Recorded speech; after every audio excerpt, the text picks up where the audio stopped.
adding their own touch to that music and coming up with some of the best dancing music for 1983. T for Texas, T for Tennessee. You know, Jerry Lee Lewis would do, what's T for Texas? You know, but it's just, it's just the sign of the times. They're sure gonna cry when I tell. The Alvin brothers then take a little of each of those styles and mix them all together to form the Blasters music. Ole, holly ole, ole.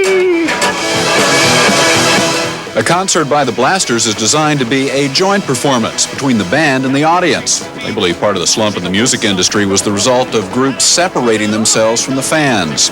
The audience was as much of the concert or show as the band was. Whereas you'd go to the Forum and see somebody, and it's just you just sit in a chair, and they got a security guard make sure you don't get up and dance. Half the fun of rock and roll is being able to try to get as close as you can and actually get involved in that whole process. To create music which inspires audience participation, Dave does all the songwriting and Phil does all the singing. But not all the Blasters' musical decisions are so easily resolved. The Alvins seem to thrive on brotherly confrontation and argument. For example, just listen to a simple discussion on who influenced their guitar playing. The guys I dug were guys like Johnny Guitar Watson and Carl Perkins and Elmore James and Roland James, who was Jerry Lee Lewis's guitar player, and people like that who were just real,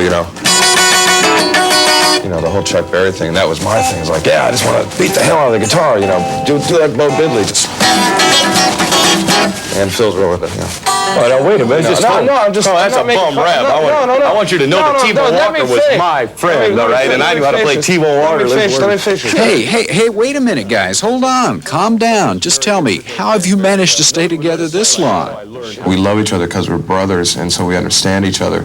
It's like we've had fights and arguments that if we weren't brothers, would have just broken up the band, He would have said, I can't stand this guy playing guitar. He's a creep. Let's get a new one. Or I'd say, I can't stand that singer. Let's get a new singer.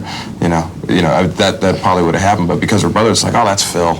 And yeah, he does it all the time. Well, that's Dave. He's just a jerk. So it keeps the band together. When David was like 5 or 6 years old, he was over me with a knife, trying to stab me in the head while I was laughingly screaming about how I just keep personal out of the... Whoops. I don't think we want to overly strain this brotherly love, so perhaps we better leave the interview for a moment and get back to the music. When it's a warm from a new black dress, crushing it between our tears. When several of the record companies first saw the Blasters around Los Angeles, the feeling was, they're great to watch live, but that kind of music will never sell records. Well, this year, that kind of music is selling. It has a rawness and vitality that had been missing from pop music in recent years. Oh, by the way, speaking of rawness and vitality, Phil and Dave were both smiling when they left the interview. And that's on the record. Now back to the Today Show in New York. I kind of like Phil and Dave.